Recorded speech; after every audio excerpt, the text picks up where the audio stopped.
खूप दिवस झाले तशी ॲब्रोज तर केली नाहीच आहे, पण वेणी पण घातली नव्हती. म्हटलं आज आहे ना मस्त वेणी घालू चापून चुपून.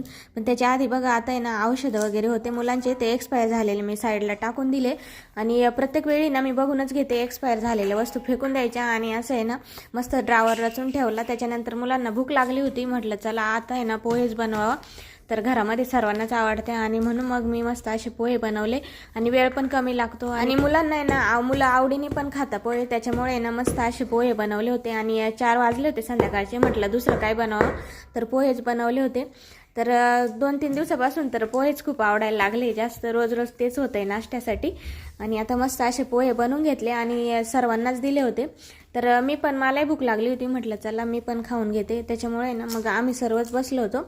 तर संध्याकाळच्या वेळी असं नाश्ता केला ना तर मला तर खूपच असं म्हणजे रोज सवय नाही राहत असं जड अन्न खायची, त्याच्यामुळे मग थोडासा त्रास होतो. मग मी थोडेसे पोहे खाल्ले आणि लाडूला पण खाऊ घातले. बघा लाडूचं खाण्याऐवजी सांडवणं जास्त होतं.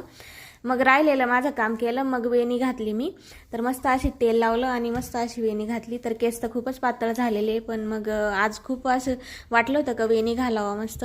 तर मला आधी जमत नव्हती अशी वेणी पूर्ण केसांची, पण आता आहे ना सवय झाली तर मस्त जमतीये. आणि केस तर बघू शकता किती पातळ झाले. आणि नंतर लोशन लावून घेतलं चेहऱ्याला.